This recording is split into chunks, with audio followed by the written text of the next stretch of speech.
41 minutes, not 4 minutes, not 14. 41 minutes of documented timestamp presence inside the home of an 84-year-old woman in the Catalina Foothills of Tucson, Arizona. That number 41 is the number that changed everything about this investigation from the inside before the public knew it. It is the number that made Sheriff Chris Nanos pick up his phone and make a call that sheriffs almost never make in missing person cases. It is the number that separated what law enforcement was being told about what happened to Nancy Guthrie from what the evidence was actually showing them. And it is the number that, when you understand what it means, when you understand what experienced investigators understand about human behavior and criminal timing inside residential properties, makes the kidnapping narrative collapse. This is not a video about who took Nancy Guthrie. The investigation is active as of February 14, 2026, and law enforcement has not identified a suspect publicly. 3 individuals were detained on the evening of February 13th. According to reporting by Fox News and local Arizona outlets, near a neighborhood approximately 2 mi from NY's home, following FBI and SWAT operations involving multiple agencies. A silver Range Rover was photographed being searched in a restaurant parking lot near First Avenue and River Road, according to what CNN producers on the ground documented. Law enforcement declined to release details, stating at the FBI's request that no additional information is currently available, according to the Pima County Sheriff's Department's official statement. But this video is about something more fundamental than who. It is about why Sheriff Nanos knew from the beginning that what happened inside Nancy Guthrie's home was something different from what the ransom notes were telling everyone. It is about 41 minutes. Essential medication left on a kitchen counter.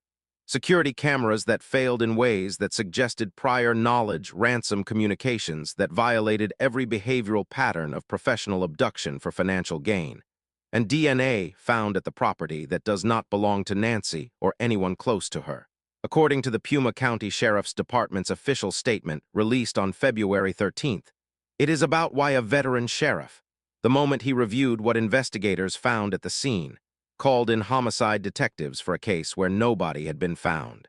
When law enforcement abandoned standard procedure that early, it means the evidence is already moving in a direction that no one wants to follow. Before we examine every piece of evidence in this case and what it tells investigators about what actually happened, make sure to subscribe and hit that notification bell right now. Here at the investigation room, we do not speculate. We examine the documented evidence, the confirmed official statements, and the investigative patterns that experienced law enforcement recognizes, even when the public hasn't yet caught up with what the evidence is actually showing. New investigations and case updates every week. If you think this case is exactly what the ransom notes want you to believe it is, watch this video first, then decide. Hit the like button and tell me in the comments. Do you believe the ransom demands in this case are real and why? Now, let's start where the investigation actually started, not with the ransom notes with 41 minutes. Before any analysis, any theory, any evidence, we need to understand who this investigation is about. Because the moment she becomes an abstraction, the moment she becomes a case number or a media story rather than a person, we lose the most important thing about this entire investigation. Nancy Long Guthrie was born on January 27, 1942 in Fort Worth, Kentucky. According to public records and family statements, she is 84 years old. She raised 3 children in Arizona over more than 5 decades. Annie, Savannah, and Cameron. She became a grandmother. She remained mentally sharp, cognitively clear, and engaged with the world around her well into her 80s. Her daughter Savannah described her in a video released on February 13th. According to what CNN reported of the statement in terms that reveal a woman whose presence is felt immediately by everyone who knows her. Our mom is a kind, faithful, loyal, fiercely loving woman of goodness and light, Savannah said, according to CNN's coverage. She has grandchildren that adore her and crowd around her and cover her with kisses. That woman, that grandmother was taken from her home sometime in the pre-dawn hours of February 1st, 2026, according to the official timeline established by investigators. And the manner in which she was taken, the evidence left behind, the evidence not left behind, and the evidence that shouldn't have been there at all forms the investigative foundation of everything we are about to examine. Sheriff Chris Nanos described Nancy to reporters as sharp as a tack. According to what multiple outlets documented from his press conference statements, she had no cognitive impairment, no dementia, no conditions that would cause confusion or disorientation. She was physically limited with mobility concerns that law enforcement acknowledged publicly. And she required daily medication for serious health conditions, including a pacemaker, according to what the sheriff confirmed. But her mind was clear. She knew exactly what was happening the night someone entered her home. That clarity matters to everything that follows, because what happened to Nancy Guthrie was not the random targeting of a vulnerable elderly woman by criminals who happened upon an opportunity.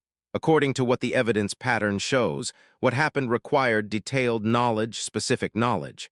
The kind of knowledge that comes from proximity, not distance. The number is in the digital record. 41 minutes of documented presence inside Nancy Guthrie's home. According to what investigators established through digital timestamps and electronic evidence reviewed during the investigation. To understand why that number matters, you need to understand what experienced law enforcement knows about criminal behavior during residential intrusions, not what criminals say about it afterward, what the behavioral record of thousands of cases actually shows. Time is the absolute enemy of criminal success inside a residence. Every additional minute spent inside a target location exponentially increases the risk of discovery, increases the probability of witness identification, increases the chance of something unexpected happening that forces an improvised response. This is not theory. This is documented behavioral reality that former homicide detective Ted Williams described in public media appearances with the authority of decades investigating violent crime in Washington, D.C. According to his media statements, professional criminals understand it intuitively. They build their operations around minimizing time inside target locations. Professional burglars operate with what specialists describe as militaristic precision. Entry, target acquisition, exit. The documented average operational duration for experienced property criminals is approximately 5 minutes. That is the benchmark established by behavioral research across thousands of residential crimes. 5 minutes in, target secured or acquired, out. 10 minutes suggests either inexperience or prior knowledge of a high-value specific target that justifies extended search. 15 minutes indicates serious risk tolerance or desperation that experienced criminals avoid. 20 minutes inside a residence begins to approach the behavioral territory associated with something beyond property crime, something personal, something that requires time because the objective itself demands it. 30 minutes suggests comfort level that comes only from one of two sources: detailed advanced knowledge of the location and its patterns or complete disregard for consequences that comes from a specific type of psychological profile. 41 minutes is something categorically different. 41 minutes of confident documented presence represents operational familiarity that strangers cannot possess through brief observation or casual surveillance. It represents comfort with the interior layout, comfort with the security systems, or the absence of functioning security systems, comfort with the routines and patterns of whoever lives there. The kind of comfort that comes from insider knowledge or extensive dedicated prior surveillance of the kind that professional criminal operations invest in only when the target justifies substantial resource commitment.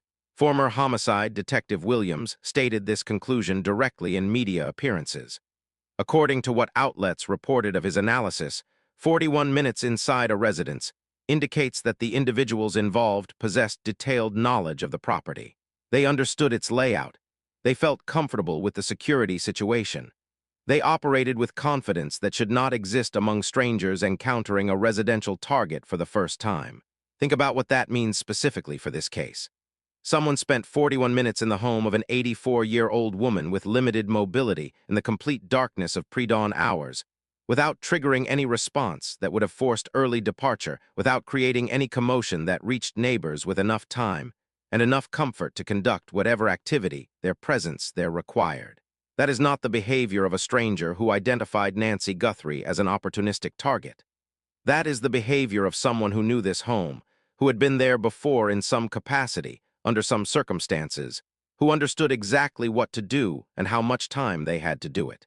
Sheriff Nanos was briefed on this timeline and this evidence pattern within the first 24 hours of the investigation. And the moment he understood what 41 minutes meant in the context of everything else found at the scene, he made his decision. But it wasn't just the time, it was what was left behind.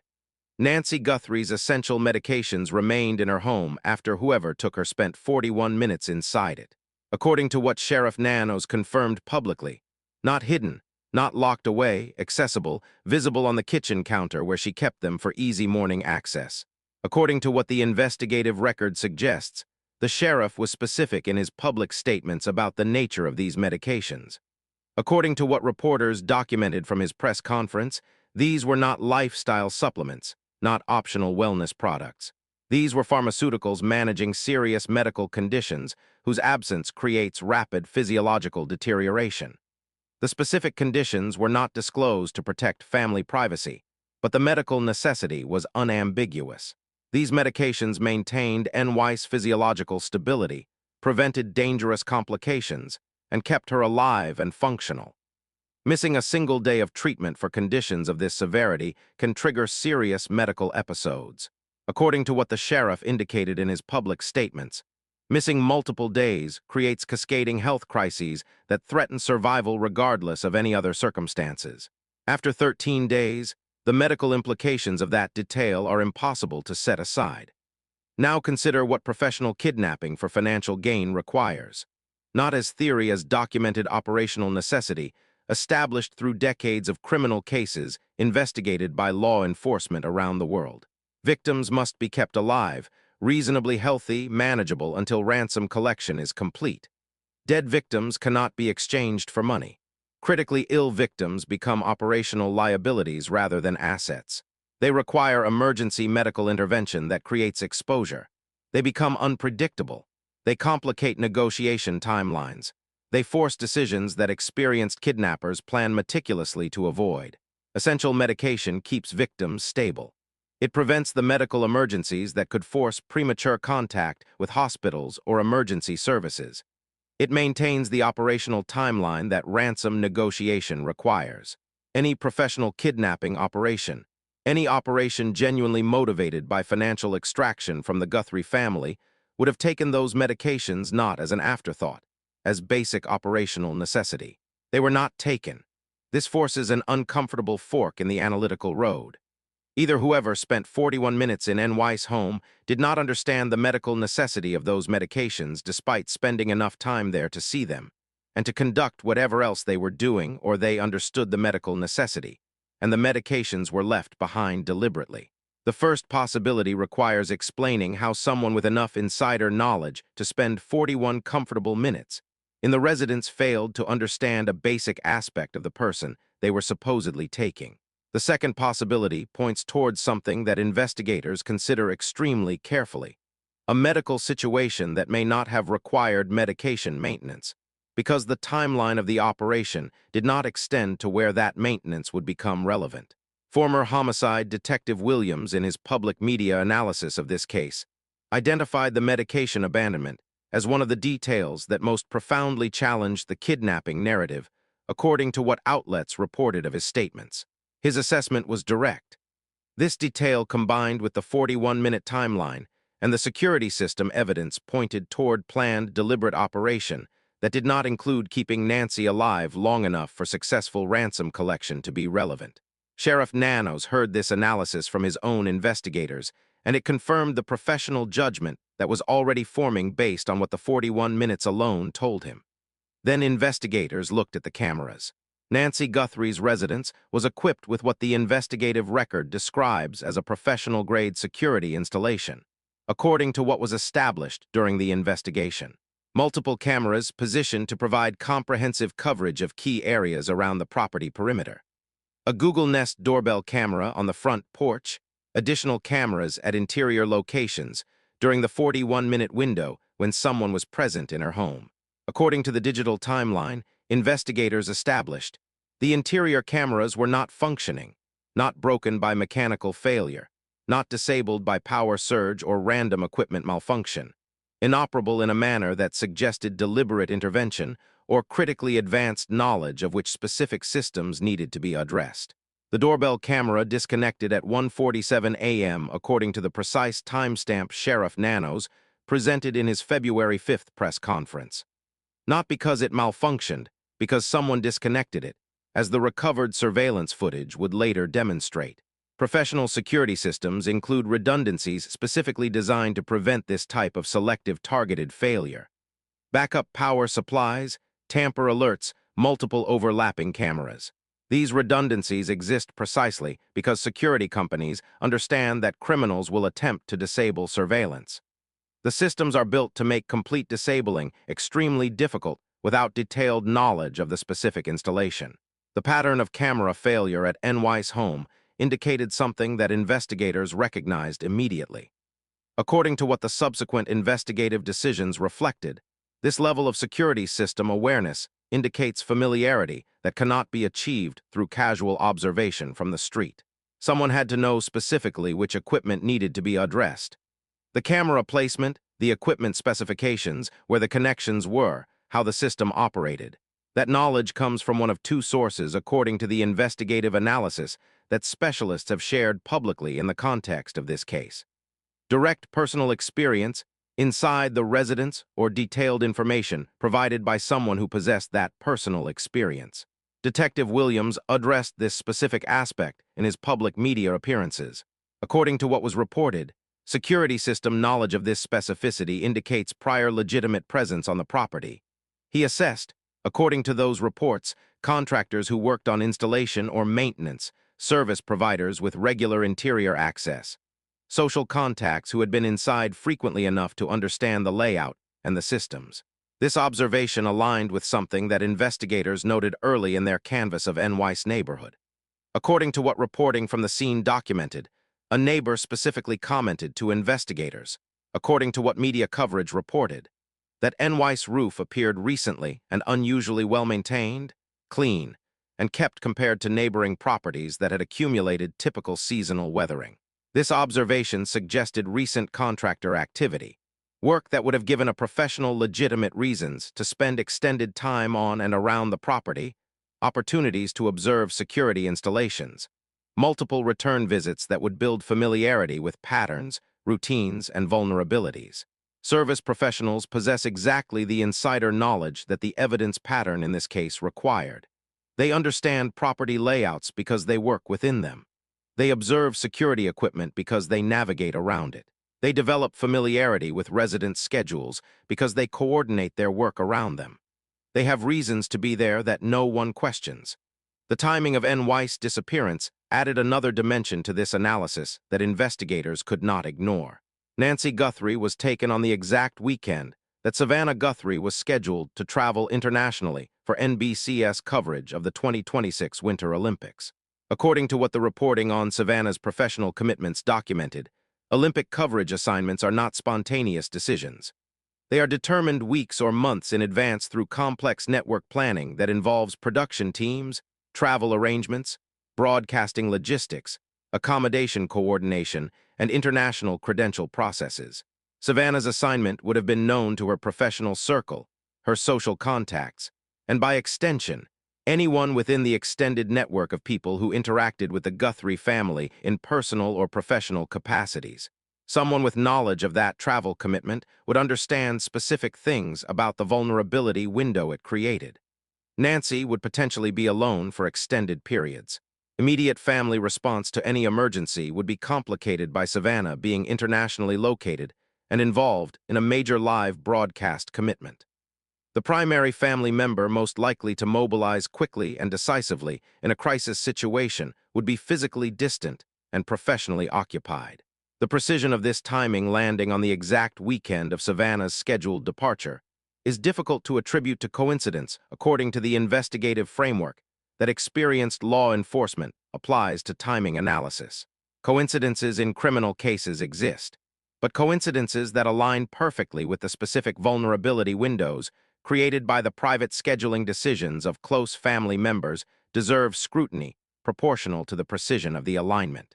This coordination suggests access to information about family schedules, professional obligations, and personal commitments that extends well beyond what public media coverage would provide. Savannah's Olympic assignment may have been known publicly, but the specific weekend of departure, the specific window of maximum vulnerability, the specific period when her ability to respond quickly would be most compromised. That level of detail is not public information. It is the kind of information that circulates within the social, professional, and service circles that intersect with a family's daily life. Not necessarily among close family members, but among the extended network of people who hear pieces of family planning through casual conversation, professional coordination, or social interaction that naturally includes references to upcoming travel and work commitments. When investigators placed this timing observation alongside the 41 minutes, the medication abandonment, and the security system knowledge, the picture forming was not consistent with stranger crime. Random criminals do not plan around the specific travel schedules of a victim's prominent family member. Random criminals do not spend 41 comfortable minutes in a residence. Random criminals do not know which interior cameras to disable. The picture forming was consistent with something else. Something that Sheriff Nanos recognized with enough clarity to make the call that changed the entire trajectory of this investigation. Sheriff Chris Nanos did not quietly assign a homicide specialist as backup support. While standard missing person protocols proceeded in parallel, he made the decision publicly, deliberately, and with full professional understanding of what that decision communicated to every person paying attention. He arrived at the scene himself. He reviewed what investigators had found, and then he made a call that he acknowledged in press conferences was unusual. Rarely, he told reporters, does law enforcement call out homicide investigators in missing person cases? According to what the documented press conference record shows, this was different. The word rarely carries professional weight in law enforcement communication that the public sometimes misses. When a veteran sheriff tells reporters that a specific decision represents a departure from normal procedure, he is not making a casual observation. He is telling everyone who understands how these decisions are made that the evidence he reviewed warranted exceptional response based on what it was indicating about possible outcomes. His public statement was more direct than most law enforcement executives allow themselves to be in active investigations. There is something that is not right here, Nanos told reporters, according to what the documented record of his press conferences shows. That statement, delivered publicly by the county's top law enforcement official in an active case, represents professional acknowledgement that evidence was actively contradicting the surface narrative. Experienced sheriffs do not make such statements casually. Professional reputation in law enforcement depends on accurate assessment of evidence and appropriate allocation of resources. When a seasoned executive publicly states that something is not right in a case that officially remains a kidnapping investigation, it reflects evidentiary foundation that creates professional obligation to say it. What did that foundation consist of?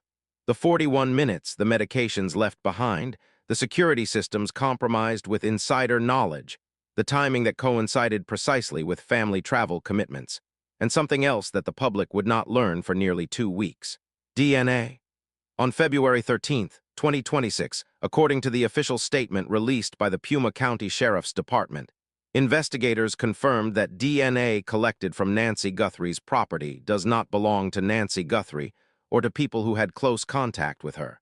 According to the specific language of the official release, DNA other than Nancy Guthrie's and those in close contact to her has been collected from the property. The statement read, according to multiple outlets that reported the release verbatim, investigators are working to identify who it belongs to. We are not disclosing where that DNA was located. That final sentence, the deliberate withholding of the location where unknown DNA was found inside the property, is itself informative. Investigators do not withhold the location of evidence from public disclosure unless the location carries investigative significance that could compromise ongoing work, tip off suspects, or contaminate the analytical process of identification. The location of where unknown DNA was found inside Nancy Guthrie's home is information that the Pima County Sheriff's Department and the FBI specifically chose to protect. Unknown DNA inside a crime scene from someone not Nancy, and not among those with legitimate regular access to the property collected and submitted for identification. This is the category of evidence that, when it returns a match through the FBI's combined DNA index system, can transform an investigation from theory to certainty in the span of a laboratory result.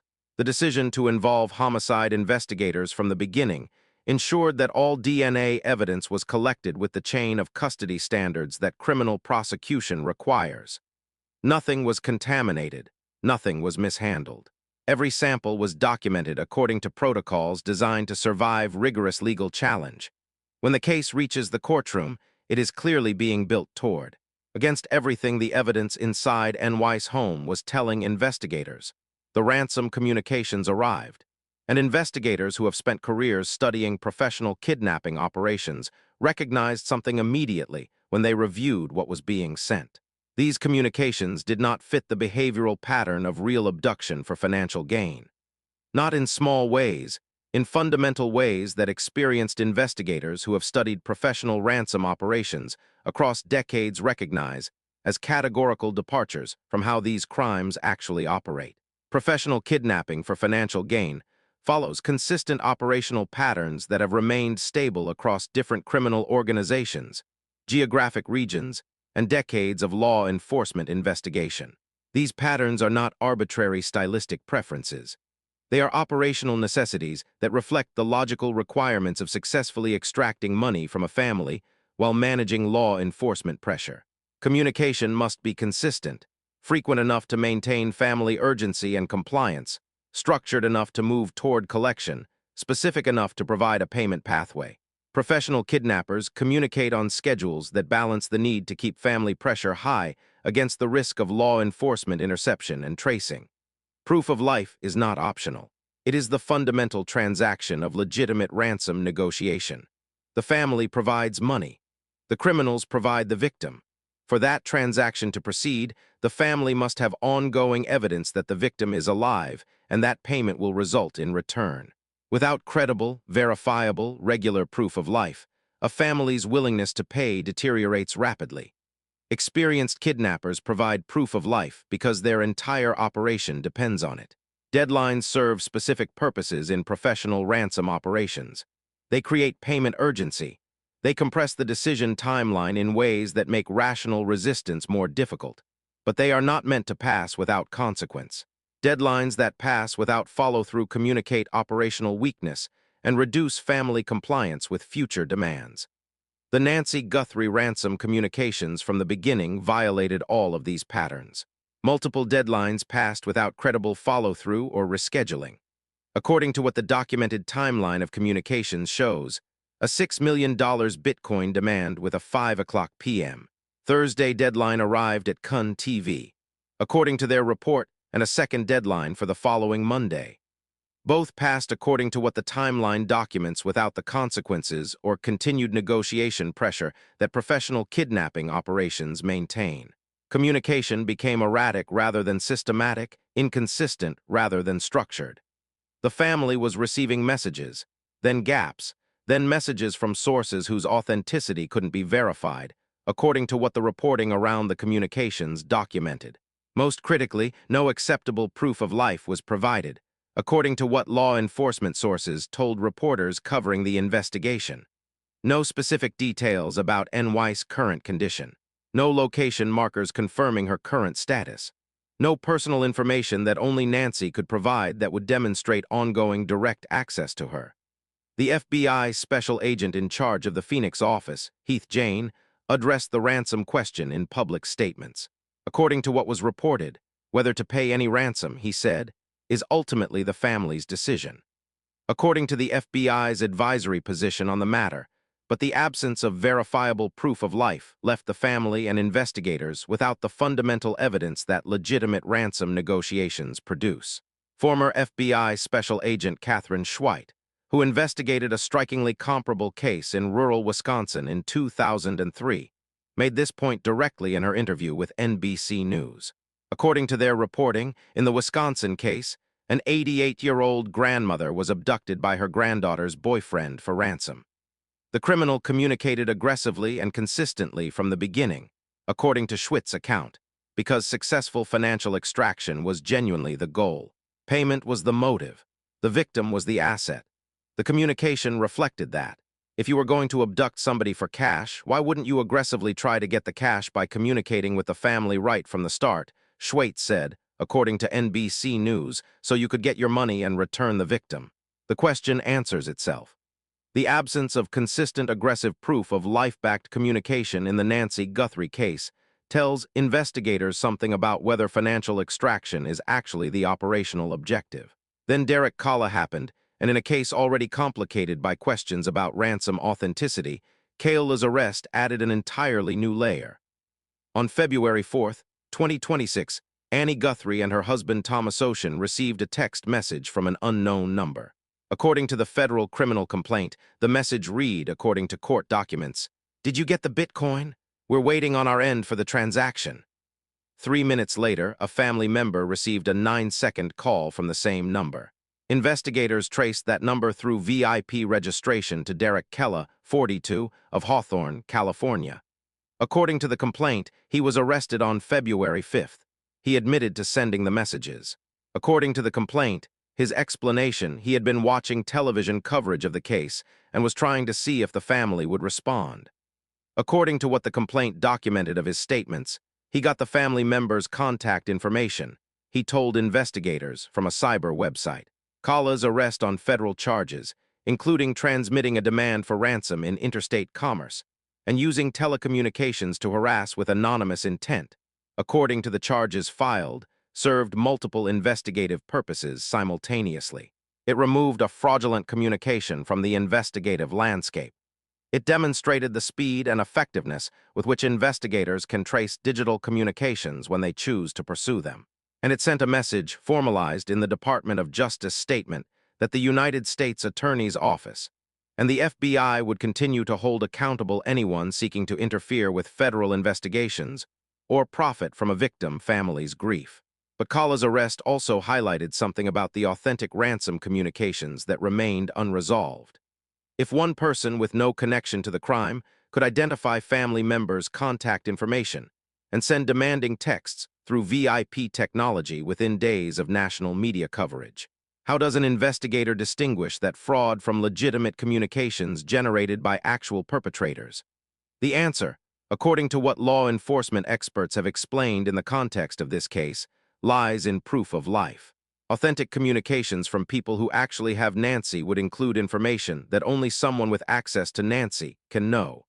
Information that Derek Kalla watching television in Hawthorne, California, could not possess.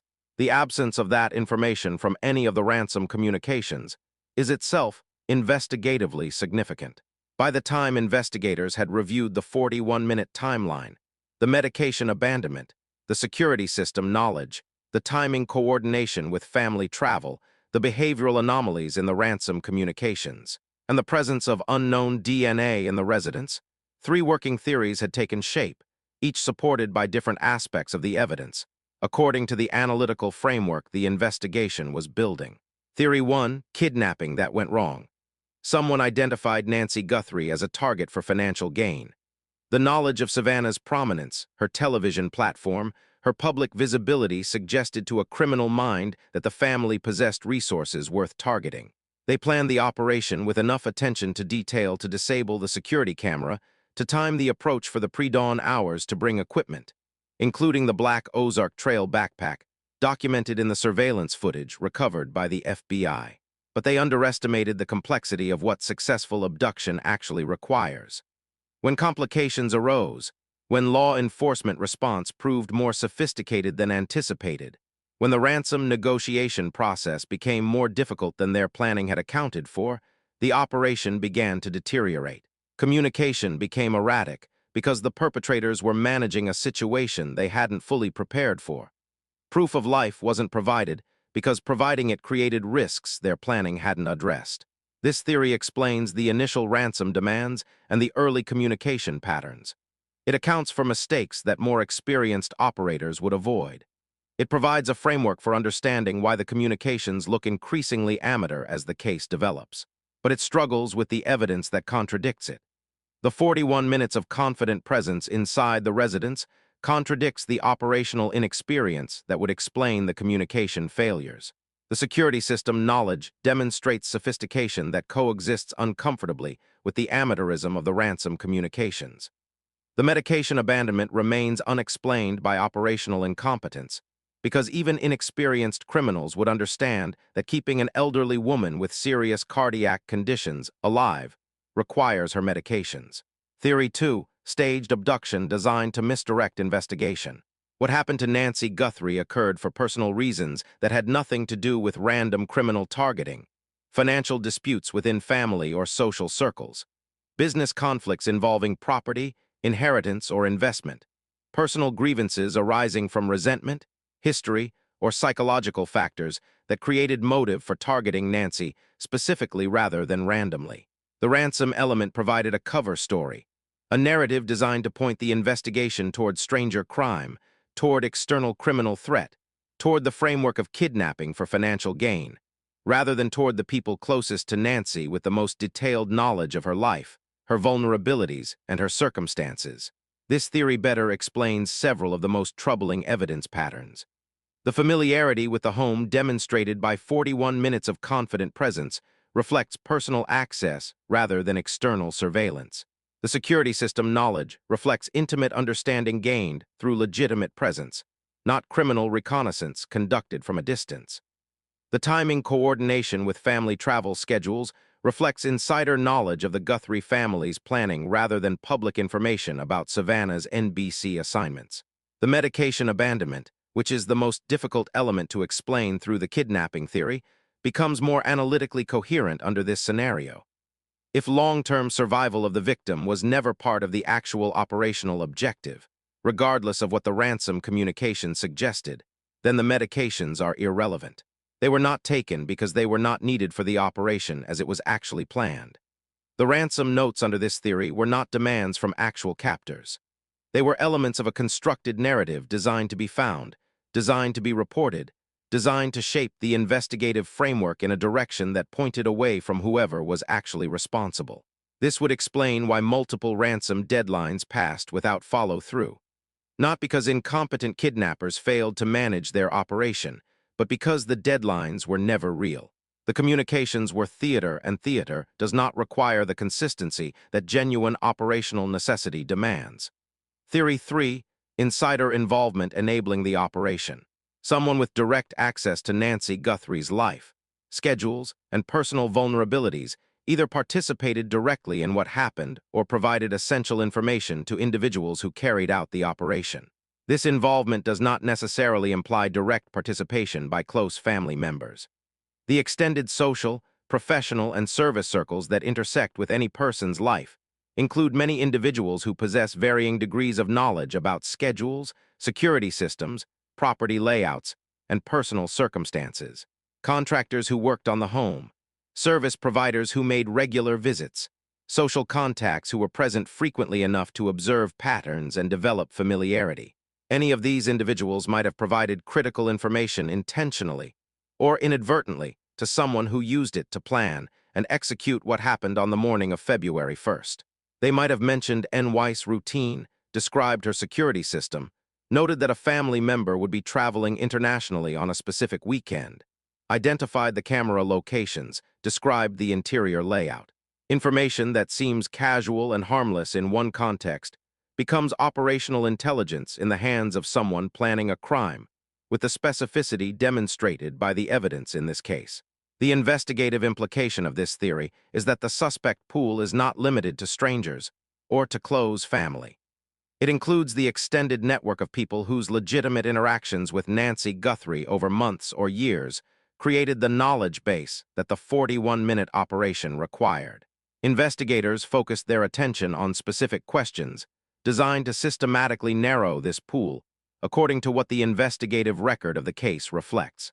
Who possessed detailed knowledge of the residence layout, who had prior access to the security system, who knew NY's daily routines, who had information about family travel schedules, who had legitimate professional reasons for the kind of extended presence inside the home that the evidence pattern suggested.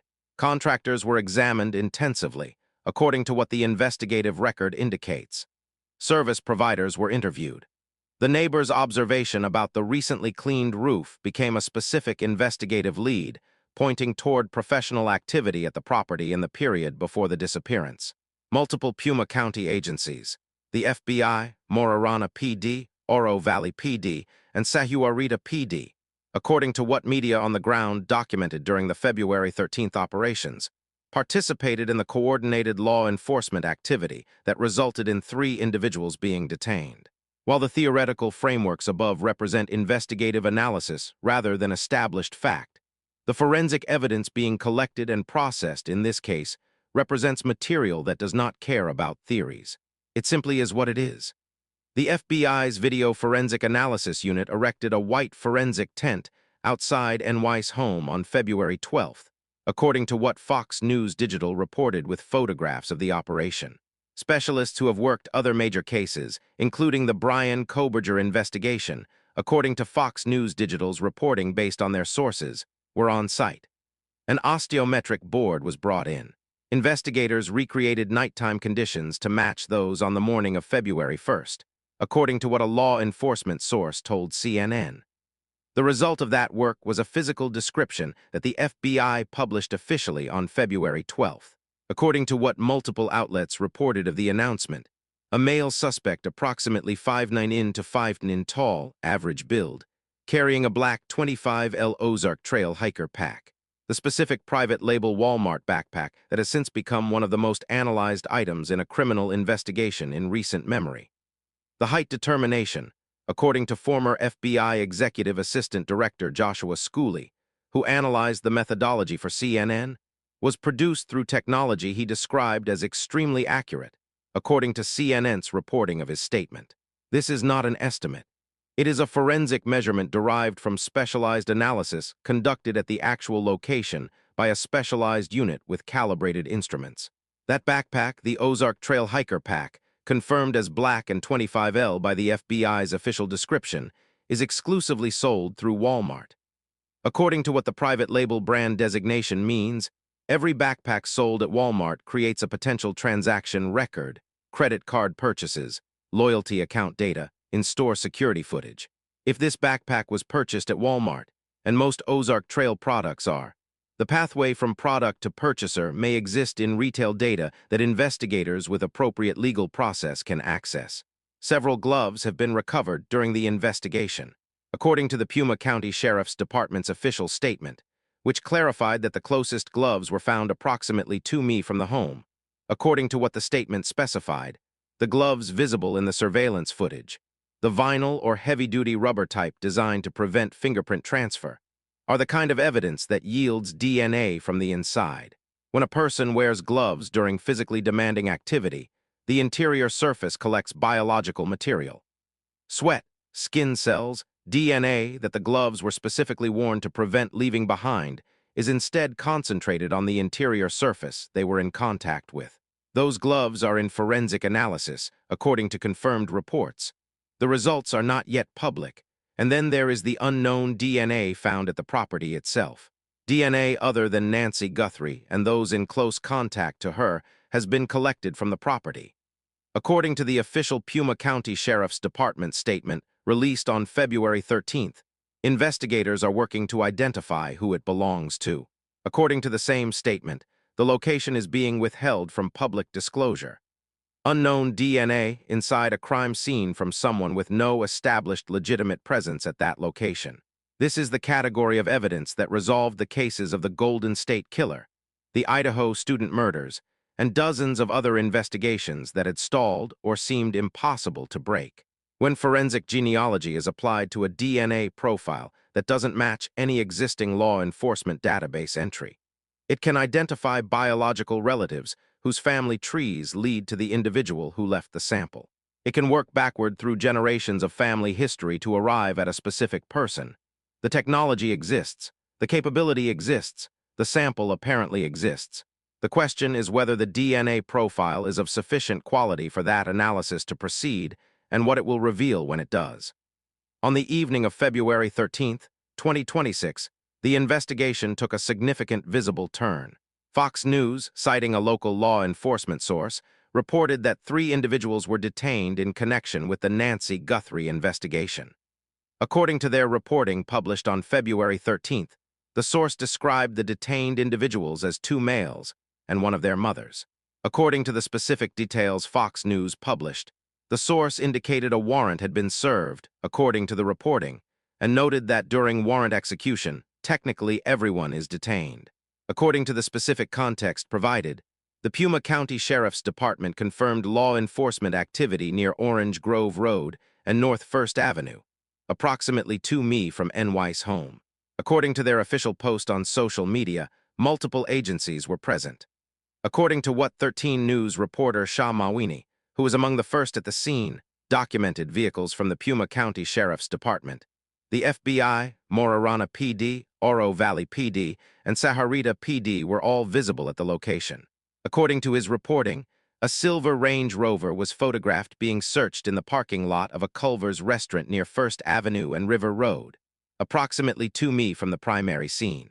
According to CNN producers on the ground who documented investigators photographing the vehicle's interior and trunk before it was towed. According to CNN's reporting of what their producers observed, the Pima County Sheriff's Department stated that at the request of the FBI, no additional information about the operation would be released at that time. According to their official statement, this specific language attributing the information hold to FBI request indicates that the February 13th operations were part of a coordinated federal strategy rather than local law enforcement acting independently. Law enforcement activity at the location lasted approximately 4 hours, according to CNN's reporting, before the area reopened and investigators departed. The investigators who reviewed the same evidence we have been discussing in this video. The 41 minutes, the medications, the security system, the timing, the ransom communications. The unknown DNA reached the operational conclusion that February 13th represented the moment to act on the leads that evidence had developed. The warrant served at the location near Orange Grove, and first the Range Rover searched and towed. 3 individuals detained and questioned. No arrests have been announced as of February 14th, 2026. According to what official statements confirm, no identities of the detained individuals have been publicly released. The Pima County Sheriff's Department confirmed it will not release information about individuals detained and later released without charges according to their standard procedure statement, consistent with the constitutional protections that apply to anyone detained but not arrested. But the operational activity of February 13th, the scale of the multi-agency response, the specific location 2 mi from NY's home, the warrant that required a judge to determine probable cause was met before it was signed, represents the most significant visible investigative movement in this case since the surveillance footage was recovered. Step back from individual developments, from specific timestamps and specific forensic findings. Look at the entire evidence pattern as a whole. 41 minutes of comfortable, confident, documented presence inside the home. Essential daily medications left visibly behind. Security systems disabled with specific insider knowledge. Operation timed precisely to coincide with the specific vulnerability window created by a family member's previously planned international travel. Ransom communications that violate every behavioral pattern of professional abduction for financial gain. Unknown DNA inside the property from someone with no established legitimate presence there. Every one of these elements points in the same direction. Every one of them is inconsistent with the narrative of random stranger crime motivated by financial gain. Every one of them is consistent with the alternative narrative that Sheriff Nanos was assembling in his professional mind from the first hours of this investigation. This was not a random criminal who identified an elderly woman as a financial opportunity. Random criminals do not spend 41 minutes. Random criminals do not know which cameras to disable. Random criminals do not time their operations around the specific travel schedules of a victim's family member. Random criminals do not leave behind the medications that would keep their financial asset alive. The profile that these evidence elements construct is of someone with knowledge, specific intimate operational knowledge, that random strangers cannot possess. The kind of knowledge that develops through proximity, through legitimate access to a person's life, through the kind of relationship or professional interaction that puts someone inside a home, inside a schedule, inside a security system, in ways that provide the operational intelligence the 41-minute operation required. Former FBI Special Agent Brianna Fox, speaking on NBC's Today Show, according to their coverage, called the surveillance footage release the game changer we were waiting for. Her assessment of the behavioral characteristics visible in that footage, the deliberateness, the preparation, the methodical approach to disabling the camera aligned with everything the other evidence had been pointing toward. This was not improvisation. This was someone who had thought about this specifically. The three working theories investigators developed, the kidnapping gone wrong, the staged abduction, and the insider involvement scenario, all share one element in common. They all require as a prerequisite detailed prior knowledge of Nancy Guthrie's home, life, and vulnerabilities. The theories differ on motive, on the nature of what ultimately happened, and on the role of the ransom communications, but they all require someone with insider access to information that strangers cannot possess. That requirement narrows the investigation in ways that random stranger theories cannot. It focuses investigative resources on specific relationships, specific professional contacts, specific service histories that created the knowledge base. This crime required, and the unknown DNA found at the property, still being analyzed as of February 13th, represents the forensic bridge that could connect the theoretical narrowing to a specific individual. Sheriff Nanos' early decision to involve homicide specialists was not merely a tactical adjustment. It was an architectural decision about how this entire case would be built, according to what that decision means for evidence collection and eventual prosecution. Evidence collected under homicide investigation standards is preserved with chain of custody documentation that criminal prosecution of the most serious charges requires. Every piece of physical evidence, every digital trace, every sample is cataloged and handled in ways designed to survive the most rigorous legal challenge. The DNA at the property, the gloves found during the search of the surrounding terrain, the footage recovered from the Google Nest camera's back-end systems, all of it was collected by investigators working according to the most demanding standards in law enforcement. When cases of this complexity eventually reach prosecution, the quality of evidence collection determines whether what investigators know and what they can prove in court align. Sheriff Nanos' decision ensured that alignment from the first hours of this investigation. Whatever is eventually established as the truth of what happened to Nancy Guthrie, the evidence supporting that truth was gathered according to standards that will survive courtroom scrutiny. The FBI's 24-hour command post in Tucson remains active according to official statements. Several hundred detectives and agents remain assigned to the case. According to the joint statement from the Pima County Sheriff's Department and the FBI, the reward stands at $100,000, according to the official FBI announcement for information leading to NY's location or the arrest and conviction of anyone involved in her disappearance. The investigative architecture includes several specific forensic processes still underway.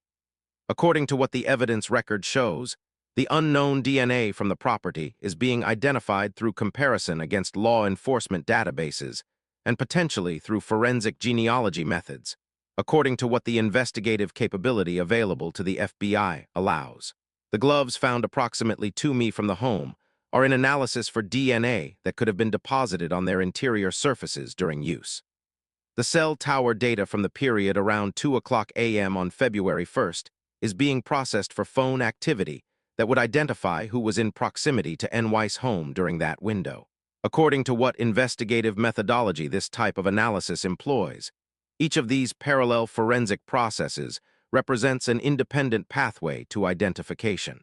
If any one of them returns a match, it creates the convergence that investigators build prosecutable cases from.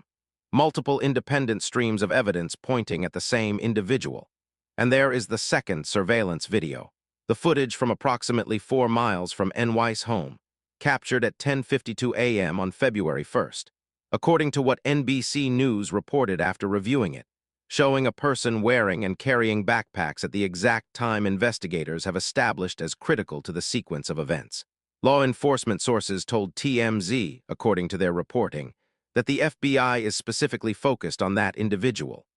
That video, combined with the doorbell footage from NY's home, establishes a movement pattern, a person with backpacks in a specific location at 1:52 a.m., that same general profile 25 minutes later at NY's front door. The route between those 2 points passes through neighborhoods that have cameras, houses that have Ring cameras and Nest cameras and security systems. The expanded request for a full month of neighborhood footage from January 1st through February 2nd, according to the official alert sent to residents within 2 mi of NY's home, is building the documentary record that may document every appearance of that individual in this area, including whether they appeared before February 1st.